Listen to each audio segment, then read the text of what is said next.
प्यारे दोस्तों, आज हम आपको एक सच्चा वाक्य सुनाने वाले हैं। 11 साल की बच्ची माँ कैसे बनी और उस बच्ची के साथ ऐसा जुल्म किसने किया। ये सच्चा वाक्य सुनकर आप भी दंग रह जाएंगे। ये सच्चा वाक्य सुनाने से पहले आपसे गुजारिश है कि वीडियो को आखिर तक देखें और छोटे बच्चे बच्चियों के माँ बाप तो यह वाक्य जरूर सुने और शुरू से आखिर तक सुने। और इन सभी वालिदैन से गुजारिश है जिनके बच्चे स्कूल जाते हैं, चाहे स्कूल जाते हैं या यूनिवर्सिटी या कॉलेज, आप सभी पेरेंट्स इस पर गौर करें, क्योंकि ऐसी बातों को हमारी सोसाइटी में अक्सर छुपा दिया जाता है। प्यारे दोस्तों, यह वाक्य हमें ईरान के शहर तेहरान की एक डॉक्टर खातून ने बताया है। वह खुद बोली है कि यह वाक्य उसके अपने अस्पताल में पेश आया है और उसने उस बच्ची की डिलीवरी अपने हाथों से की है। उस खातून ने कहा है कि यह सच्चा वाक्य ज्यादा से ज्यादा लोगों को पता चले ताकि सभी इससे सबक हासिल करें। डॉक्टर शानिया कहती हैं, मेरा नाम डॉक्टर शानिया है। वह जुम्मा का दिन था जब एक औरत अपनी कोई 11 साल की बच्ची को लेकर मेरे क्लिनिक में दाखिल हुई थी। मेरी नजर उस बच्ची पर पड़ी तो मैं हैरान रह गई थी। बच्ची का पेट गैर मामूली हद तक बड़ा हुआ था। जब मैंने बच्ची को देखा तो मुझे ऐसा लगा कि शायद इसे कोई बीमारी होगी या फिर पेट इसलिए बड़ा होगा कि पेट में पानी जमा हो गया होगा। मगर जब मैंने बच्ची की माँ की तरफ देखा तो उसकी आंखों में आंसू थे। जब मैंने उसकी माँ से पूछा, क्या बात है मोहतरमा, आप रो क्यों रही हैं? मेरी बात सुनकर उसने मेरे आगे दामन फैला दिया। मैंने जब उसकी तरफ नासमझी से देखा तो उसने अपनी चादर अपने सर से उतारी और मेरे कदमों में रख दी।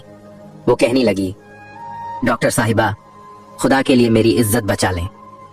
मैंने लड़की की माँ की तरफ देखा तो मैं समझ गई कि क्या मामला है। दरअसल 11 साल की बच्ची प्रेग्नेंट थी और अब लड़की की माँ मुझसे यह कह रही थी कि मैं इसकी जान यानी कि इज्जत बचा लूं ताकि किसी को भी यह मालूम ना हो कि उसकी बच्ची प्रेग्नेंट थी। मैंने उस बच्ची की तरफ देखा तो मुझे यकीन नहीं हो रहा था। मैं इसका अल्ट्रासाउंड करती हूँ। नहीं डॉक्टर साहिबा, अल्ट्रासाउंड करने की जरूरत नहीं है। मेरी बच्ची पेट से है। आपको नजर नहीं आ रहा क्या? आप तो डॉक्टर हैं, आप अच्छे तरीके से जानती हैं। ऐसी बात नहीं है, लेकिन मुझे आपकी बच्ची को देखना पड़ेगा। मुझे देखना पड़ेगा कि बच्ची की सेहत कैसी है और यह कैसे प्रेग्नेंट हुई। क्या इसके साथ कोई जुल्म या ज्यादती हुई है? मैंने बच्ची की माँ की तरफ देखकर कहा तो बच्ची की माँ कहने लगी, नहीं जी, ये बात मैं नहीं जानती। आप इसी से पूछ लें। इसने तो हमारा मुंह काला करने में कोई कसर नहीं छोड़ी। उस औरत ने नफरत से अपनी बेटी की तरफ देखते हुए कहा। फिर मेरे सामने हाथ जोड़कर बोली, अगर यह बात इसके बाप को पता चल गई तो वह इसे जिंदा गाड़ देगा। आपके शौहर को नहीं पता? इतना बड़ा पेट है आपकी बच्ची का, क्या आपके शौहर को नजर नहीं आया? मेरी बात सुनकर वह अपने आंसू पोंछते हुए बोली, नहीं, वह तो यही समझते हैं कि इसके पेट में पानी भर गया है या इसे कोई इन्फेक्शन हो गया है। वैसे भी मेरी बच्ची बहुत नेक है। ये तो अपने मोहल्ले में कुरान पढ़ने जाती है। न सिर्फ यह सब बच्चों से आगे है बल्कि दूसरे बच्चों को भी पढ़ाती है। मेरा मतलब है अपने से छोटे बच्चों को पढ़ाती है। इसे कुरान पाक बहुत अच्छे से याद है। इसी वजह से मेरी बेटी पर कोई कभी ऐसा इल्जाम नहीं लगा सकता। और वैसे भी अभी तो इसकी बहुत छोटी उम्र है। अभी तो यह इसका बचपन है। आप यह मत समझें कि मैं इसकी माँ होकर इसकी तरफदारी कर रही हूँ, बल्कि बात असल में यही है कि हमारे बच्चे बहुत नेक माहौल में रहते हैं, पलते बढ़ते भी बहुत अच्छे से हैं और उन्हें किसी चीज की कमी नहीं है। इसके तो स्कूल का माहौल भी बहुत अच्छा है, हर तरह की सहूलियत है। मेरी बच्ची के साथ ऐसा कोई मामला नहीं है, लेकिन बस क्या करें, जो अल्लाह की मर्जी। यह कहकर उस औरत ने सर झुका लिया तो मुझे उस पर शक होने लगा था। ऐसा तो हो ही नहीं सकता कि बिना किसी आदमी के, बिना किसी जुल्म और ज्यादती के यह बच्ची प्रेग्नेंट हो गई हो। किसी ने तो कोई जुल्म किया होगा, नहीं तो इसकी माँ से लापरवाही हुई होगी, तभी तो इस बच्ची का यह हाल है। मैंने अपने दिल में सोचा। मैंने देखा कि उसकी माँ मुझसे नजरें चुरा रही थी। ऐसा लगता था कि उसकी माँ मुझे पूरी बात बताना नहीं चाहती। मैंने उससे कहा, आपको बच्ची की सोनोग्राफी तो करवानी ही होगी, तभी मुझे पता चल सकेगा कि आपकी बच्ची का कौन सा महीना है और उसका कौन सा इलाज किया जा सकता है। वह औरत सोनोग्राफी करवाने पर राजी हो गई। उसकी बच्ची को मैं सोनोग्राफी वाले कमरे में लेकर जाने लगी तो औरत बोली, डॉक्टर साहिबा, मैं भी साथ चलूंगी। ऐसा लग रहा था कि वह औरत बच्ची को अकेले मेरे साथ नहीं भेजना चाहती थी। शायद वह यह नहीं चाहती थी कि उसकी बच्ची मुझसे कोई बात कर ले। मुझे अजीब तो लगा, लेकिन प्राइवेट क्लिनिक में लोग ऐसे ही नखरे करते हैं। सरकारी हो तो लोग ज्यादा बात नहीं करते, डॉक्टर की हर बात को मानते हैं, लेकिन प्राइवेट क्लिनिक में कोई भी किसी की बात नहीं सुनता। खैर, ज्यादातर मरीज अपनी ही मर्जी मनवाते हैं, और वह औरत भी अपनी बेटी के साथ सोनोग्राफी वाले कमरे में आना चाहती थी, तो मैंने उसे मना नहीं किया। वह मेरे साथ साथ कमरे में आ गई। मैं उसकी बेटी की सोनोग्राफी करने लगी तो वह भी स्क्रीन पर नजरें गाड़े बैठी देख रही थी। देखकर मुझसे बोली, क्या लगता है फिर आपको, कोई उम्मीद है? मेरा मतलब है कि क्या मेरी बेटी की इज्जत बच जाएगी? देखिए, आप इज्जत और बेइज्जत की बात तो नहीं करें तो अच्छा है। ये छोटी लड़की है, और वैसे भी इसने जब कोई जुर्म किया नहीं, तो आप खामाखा इसके सर पर एक ही चीज बार बार क्यों थोप रही हैं? छोटी बच्चियों को तो ऐसे कामों में कोई दिलचस्पी नहीं होती। पता नहीं ऐसी घटिया हरकत इस बेचारी के साथ किसने की है। आपको अपनी बेटी के आसपास के माहौल की खबर रखनी होगी। आपको पता लगाना होगा कि यह किसके साथ मिलती जुलती है, क्या करती है, कहाँ जाती है, इसके साथ कौन रहता है। इन सब बातों पर आपको ध्यान रखना होगा, लेकिन इसके साथ साथ आपको अपनी बेटी का ख्याल भी रखना होगा। सोनोग्राफी रिपोर्ट आते ही आपको पता चल जाएगा कि आपकी बेटी के साथ क्या मामलात हुए हैं। मैंने उस औरत को बता दिया। हालांकि मैं सब कुछ जान चुकी थी। अल्ट्रासाउंड को पढ़ना मेरे लिए कोई मुश्किल बात नहीं थी, पर मैंने आधा घंटा फिर भी सोच विचार करने लगी कि मैं इस औरत को क्या बात कहूँ, कैसे कहूँ, क्योंकि कोई भी माँ अपनी 11 साल की बेटी को इस हाल में नहीं देख सकती। यह सच्चाई सुनकर कहीं वह बच्ची को मारना पीटना शुरू न कर दे। मैंने उस औरत के साथ बड़े प्यार से बात की। मैंने कहा, देखिए, आपकी बच्ची बहुत नाजुक हालात से गुजर रही है। इस लम्हे पर इसकी जान भी जा सकती है, इसलिए आपको इसकी बहुत ज्यादा ख्याल करना होगा। अगर आप इसका ख्याल रखेंगी तभी इसकी जिंदगी आसान होगी। वैसे भी आप बच्ची की माँ हैं, कोई दुश्मन तो नहीं जो आप इसके साथ बुरा सलूक करेंगी। आपकी बच्ची प्रेग्नेंट है और इसे बच्चे को उठाए हुए 7 महीने गुजर चुके हैं। ऐसे में आपकी बच्ची को अगर मैं दवा दूंगी तो फिर हो सकता है कि इसके लिए जिंदगी भर मुश्किलात हो जाए। तो इस मौके पर हम इसके बच्चे को जाया नहीं कर सकते। आप ऐसा करें कि अपनी बच्ची को ले जाएं और इसका ख्याल रखें। बच्चा पैदा होने दें। गैर कानूनी काम करना भी नहीं चाहिए, और वैसे इस पर किया भी नहीं जा सकता। एक तो इसकी उम्र बहुत कम है, दूसरा आपकी बच्ची की सूरत हाल बहुत नाजुक है। इसका ख्याल रखें, इसे घर ले जाएं। मैंने उस औरत को यह बात कहकर मुतमिन तो कर दिया था, मगर वह रोने लगी और बोली, डॉक्टर साहिबा, आप जो बात कह रही हैं वह बिल्कुल इम्पॉसिबल है। अगर मैं अपनी बच्ची को अपने घर ले भी जाती हूँ तो बच्चा पैदा होने से पहले यह जिंदा जमीन में गाड़ दी जाएगी। आप मेरी जगह खुद को रखकर सोचें, बताएं, भला क्या आप ऐसे किसी बच्ची की माँ होती और वह ऐसे प्रेग्नेंट हो जाती तो आपका शौहर आपको माफ करता? सारी बातें तो बच्ची की माँ पर ही आती हैं, सवाल उसकी तरबियत पर उठते हैं। मैं इस हालत में इसे घर नहीं ले जा सकती। आप कोई ना कोई हल बताएं, वरना तो मेरे लिए अपनी बच्ची को छोड़ने के अलावा और कोई चारा नहीं होगा। उस औरत की संग दिल्ली देखकर मैं हैरान रह गई। आप अपनी बच्ची को छोड़कर कहाँ जाएंगी? आपकी बच्ची का आपके अलावा सहारा ही कौन है? देखिए मैडम, यह बात तो मैं नहीं जानती, लेकिन अगर आपके पास कोई हल है तो बता दें, क्योंकि यह बच्ची या तो मौत के मुंह में जाएगी या फिर आप इसका कोई इलाज कर देंगे। ये बात कहकर बच्ची की माँ रोने लगी। तब मैंने बच्ची की माँ को एक पेशकश की। मैंने उस औरत से एक बात कही, अगर तुम अपनी बच्ची को मेरे क्लिनिक पर ही रहने दो, बच्चा पैदा होने तक उसे घर न लेकर जाओ, तो क्या यह मुमकिन है? उसने झट से कहा, हाँ, ऐसा तो मुमकिन है। मैं अपने शौहर से कह दूंगी कि मैंने अपनी बेटी को अपनी बहन के घर भेजा है। बहनें तो साझी होती हैं, वह मेरा साथ जरूर देगी। वैसे भी उसे पता है कि मेरी बच्ची के साथ क्या मामला है। आप बताएं, आप इस काम के कितने पैसे लेंगी? वह औरत बीमार भी थी और साथ में मजबूर भी। अपनी बेटी के लिए बहुत परेशान हो रही थी। मैंने उसे तसल्ली दी और कहा, मुझे आपसे कोई पैसे नहीं चाहिए। मैं तो बस इस बच्ची पर तरस खाकर आपको ये बात कह रही हूँ।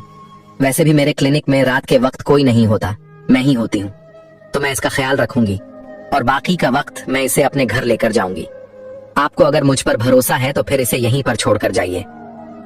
उस बच्ची की माँ को और क्या चाहिए था, वह तो पहले ही परेशान थी। कहने लगी, ठीक है, मैं इसे यहीं छोड़ जाऊंगी। उसके जाने के बाद मैंने बच्ची से पूछा, बेटा, क्या तुम स्कूल जाती हो? उसने मुझे सारी बातें बता दी। मेरा शक था कि शायद स्कूल में या वैन वाले ने उसके साथ कुछ ऐसी हरकत की हो जिसके नतीजे में ऐसा हो गया हो, मगर ऐसा बिल्कुल भी नहीं था। बच्ची ने मुझे ऐसी कोई मालूमात नहीं बताई। हालांकि वह डरी हुई भी नहीं थी। लगता था कि बच्ची के इल्म में यह बात है ही नहीं कि उसके साथ हुआ क्या, कब हुआ, कैसे हुआ। वह मुझसे अपने पेट पर हाथ रखकर मासूमियत से पूछने लगी, डॉक्टर साहिबा, क्या मेरे बच्चे होंगे? मैं अम्मा बन जाऊंगी। हाँ बेटा, तुम अम्मा तो बन जाओगी, लेकिन इसके लिए तुम्हें बहुत एहतियात करने की जरूरत है।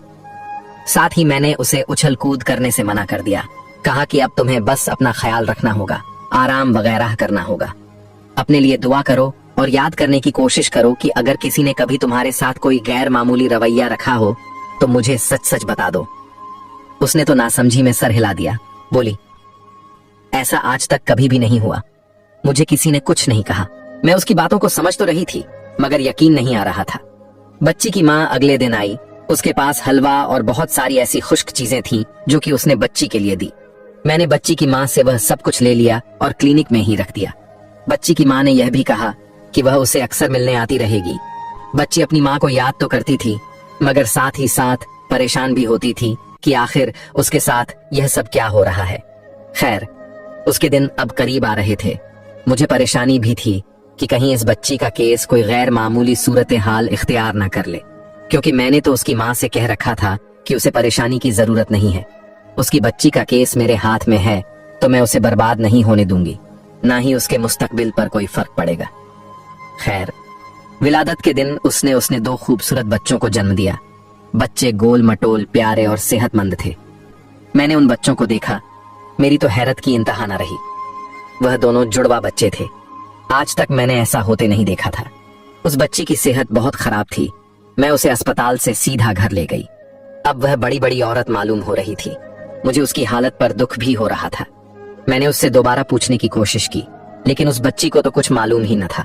बहरहाल, वह बच्चे तो उसी के थे।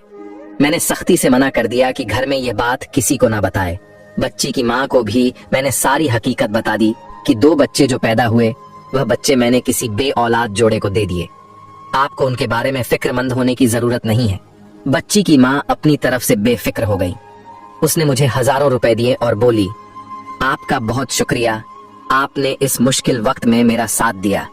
मैंने अपने शौहर से कह दिया था कि मैं अपनी बच्ची को खाला के घर छोड़ आई हूँ। वह मुतमिन हो गया था। वैसे भी वह अपने बच्चों की ज्यादा खबर नहीं रखता, लेकिन अगर उसे पता चल जाता तो पता नहीं क्या करता, क्या होता। यह कहकर वह अपनी बच्ची को लेकर चली गई। मेरे ख्याल में तो अब वह मुतमिन थी और उसकी फिक्र भी खत्म हो गई थी, मगर मुझे उसकी बेटी बार बार याद आ रही थी। ऐसा लगता था जैसे वह मुझे कुछ बताना चाहती थी, मगर मार परेशानी के कुछ बता नहीं पाई। मैंने उससे मजीद कुछ नहीं कहा।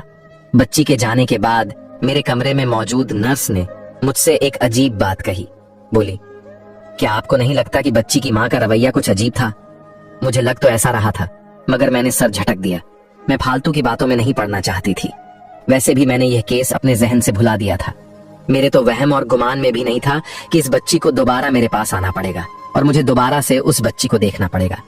मेरे ख्याल में यह सबसे बड़ी मुसीबत थी जो उन लोगों पर आई थी। मुझे इस बात का मुकम्मल यकीन था कि अब वह माँ अपनी बेटी का खास ख्याल रखेगी और उसे बाहर आने जाने नहीं देगी। न सिर्फ यह कि उसकी हर हरकत पर नजर रखेगी, बल्कि उसके मिलने जुलने वालों पर भी ध्यान रखेगी। मैंने तो यही सोचा था कि यह आखिरी और पहला वाकया होगा जो इस बच्ची की जिंदगी में आएगा, मगर फिर वह हुआ जो मैंने सोचा भी नहीं था। तकरीबन कोई 7-8 महीने गुजरे थे कि वह बच्ची दोबारा मेरे क्लिनिक में दाखिल हुई। इस बार उसकी माँ भी साथ थी और बच्ची ने बड़ा सा दुपट्टा ओढ़ रखा था। बच्ची का कद काफी बढ़ चुका था। लगता था कि अब इसकी जिंदगी में कोई और मसला है। मैं समझी कि शायद कोई दूसरा मसला है जिसके लिए वह मेरे पास बात करने के लिए आई है, मगर उसने तो आते ही मेरे सर पर हैरतों के पहाड़ गिरा दिए। मैंने पूछा, क्यों आना हुआ? कहने लगी, मेरी बच्ची को दोबारा से वही अलामत जाहिर हो रही है। मैंने पूछा, कैसी अलामत? तो लड़की की माँ रोने लगी। उसके आंसू देखकर मैं समझ चुकी थी कि मामला फिर से गड़बड़ है। उसके साथ दोबारा वही सब कुछ हो चुका है जिसके लिए पहले वह मेरे पास आई थी। मुझे यकीन नहीं आ रहा था कि एक छोटी सी बच्ची इतनी सी उम्र में ऐसे हादसात से कैसे बार बार गुजर रही है, और दूसरी तरफ उसकी माँ को तो उसके बारे में कोई खबर ही नहीं और ना ही लड़की को पता है। मैंने कहा, अब यह सब कैसे हो गया? तुमने तो कहा था कि तुम्हारी बच्ची के इर्द गिर्द में कोई ऐसा इंसान नहीं जो ये हरकत कर सके, तो फिर ये सब क्या है? लड़की की माँ रोते हुए बोली, डॉक्टर साहिबा, मुझे तो खुद इस बारे में नहीं पता। मेरी तो टांगे कांप रही हैं। उस वक्त से जब से मैंने अपनी बच्ची के बारे में ऐसा महसूस किया। आप कम से कम इसका टेस्ट करके पता तो लगाएं कि जो कुछ मैं सोच रही हूँ वह सही है या गलत है, क्योंकि अभी तक मैंने इसका कहीं और टेस्ट नहीं करवाया। आप चूंकि मेरे हालात से पहले भी वाकिफ हैं, इसलिए मैं सीधी आपके पास आई हूँ। आप खुदा के लिए चेक करके बता दें कि जो कुछ मैं सोच रही हूँ वो सही है या गलत है। अल्लाह करे ये सब जो मैं सोचती हूँ झूठ निकले, वरना तो मैं जीते जी मर जाऊंगी। अब तो इसके बाप से क्या बहाना करूंगी। अब तो मेरी जिंदगी में वह तूफान आएगा कि मेरी जिंदगी हमेशा के लिए तबाह हो जाएगी। मैंने उसे तसल्ली दी, कहा कि आप ख्वाह मख्वाह शक न करें, पहले मुझे आपकी बच्ची को चेक तो करने दें। जब तक टेस्ट की रिपोर्ट नहीं आती तब तक आप कोई अंदाजा कायम न करें। मगर मैं जब उसे अल्ट्रासाउंड वाले कमरे में लेकर गई तो अल्ट्रासाउंड की स्क्रीन पर नजर पड़ते ही मेरे तो कदमों तले से जमीन निकल गई। मेरी आंखें फटी की फटी रह गईं। मैं ऐसा सोच भी नहीं सकती थी कि दोबारा से वही सब कुछ हो जाएगा। मैंने लड़की की माँ को भी सच सच बता दिया। कहने लगी, ऐसा मत कहिए, कह दीजिए कि यह झूठ है। सच कहती हूँ, कुरान पर हाथ रखकर कसम खाने को तैयार हूँ कि मेरी बातें हैं वह बिल्कुल सही हैं। मैं अपनी बेटी के बारे में किसी मुजरिम को नहीं जानती। आप शायद मुझ पर ही शक कर रही होंगी और सोच रही होंगी कि यह कैसी माँ है जो अपनी बेटी के बारे में इतनी सी बात भी नहीं जानती। लेकिन कसम खाकर कहती हूँ, मुझे वाकई नहीं पता कि यह सब कुछ कैसे हुआ। मैंने कहा, अब परेशान होने की जरूरत नहीं है, क्योंकि दवाइयों के इस्तेमाल से मामला ठीक हो जाएगा। आपको वह परेशानी तो नहीं होगी जो इससे पहले हुई, मगर बार बार ऐसा होने से आपकी बच्ची की सेहत गिर जाएगी। बहुत कम उम्र में ऐसे मामलात बच्ची के लिए बहुत खतरनाक होते हैं। आपको भी पता है कि इसकी सेहत कैसी है। एक तो उम्र कम है, दूसरा कमजोर और मरियल सी है। आपको इसका ख्याल रखना होगा। मेरी बात सुनकर उसकी माँ ने कहा, बिल्कुल ख्याल तो मैं रखूंगी, आप बस दवाइयां दे दें, मगर मुझे बता दें कि मेरी बच्ची का मुजरिम कौन है। वह औरत मेरे क्लिनिक में बैठी रोने लगी। मैंने कहा, इस बात की तो मुझे भी समझ नहीं। मैंने तो कई बार आपकी बच्ची से नफ्स हरबे आजमाकर यह पूछने की कोशिश की कि क्या उसकी नजर में कोई मुजरिम है, तो उसने मुझे साफ मना कर दिया। वह बच्ची बोली कि आज तक ऐसा नहीं हुआ, न ही मुझे कोई ऐसा शख्स नजर आता है जिसने मेरी तरफ बुरी नजर से देखा हो, मुझे हाथ लगाने की कोशिश की हो। बस जो कुछ भी होता है वह अचानक होता है। मैं इस मामले में कुछ नहीं जानती। बच्ची की बात सुनकर मैं भी हैरान थी। मैंने सोचा था कि शायद यह आखिरी बार होगी, अब इस बच्ची के साथ कोई ऐसा मामला नहीं होगा। लेकिन उस मामले को अभी तकरीबन कुछ दिन ही गुजरे थे, यानी 2 से 3 महीने ही हुए होंगे कि वह औरत फिर अपनी बच्ची को लेकर मेरे क्लिनिक में आ गई। इस बार तो उसे देखकर मुझे गुस्सा आ गया। मुझे लगा कि जानबूझकर यह लोग नाटक कर रहे हैं, क्योंकि ऐसा तो हो ही नहीं सकता कि कोई बच्ची प्रेग्नेंट हो जाए और उसकी माँ को और न ही उस बच्ची को खुद को भी पता न हो।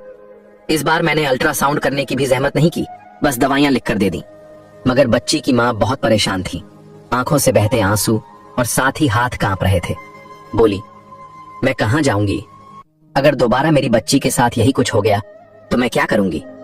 मैंने कहा, मोहतरमा, आज के जमाने में इतना बेवकूफ तो कोई भी नहीं है जितना आप मुझे समझ रही हैं। आपकी बच्ची के साथ जो भी हो रहा है, इसका मुजरिम आपके घर में ही मौजूद होगा। या तो आपने दूसरी शादी कर रखी है, आपका शौहर इस बच्ची का सौतेला बाप है, या तो फिर कोई और मामला है जो आप मुझे बता नहीं रही। अगर ऐसा नहीं है तो फिर आप अपनी बच्ची की हिफाजत करें, इसे हर वक्त अपने साथ रखें। मुझे नहीं लगता कि आप अगर इसे हर वक्त अपनी नजर के सामने रखेंगी तो कोई ऐसा मामला हो पाएगा। उस बच्ची की माँ बोली, यकीन करें मैं ऐसा ही करती हूँ, सिर्फ इस बच्ची को पढ़ने के लिए भेजती हूँ, इसके अलावा यह हर वक्त मेरी नजरों के सामने है। अब यह बातें हो रही थीं कि मेरे क्लिनिक के दरवाजे पर दस्तक हुई। तकरीबन उसी की उम्र की एक और लड़की मेरे क्लिनिक में अपनी माँ के साथ दाखिल हुई थी। उसने मुझे देखते ही कहा, मुझे आपसे एक जरूरी बात करनी है और अकेले में करनी है। यह लोग एक दूसरे का सामना नहीं करना चाहते थे। मैंने देखा उस औरत के साथ भी अपनी कोई 12 साल बच्ची थी और साथ वह खुद भी परेशान खड़ी थी, आंखों से आंसू छलक रहे थे। मैंने उसे देख लिया था, ऐसा लग रहा था कि उसका मामला भी ऐसा ही है।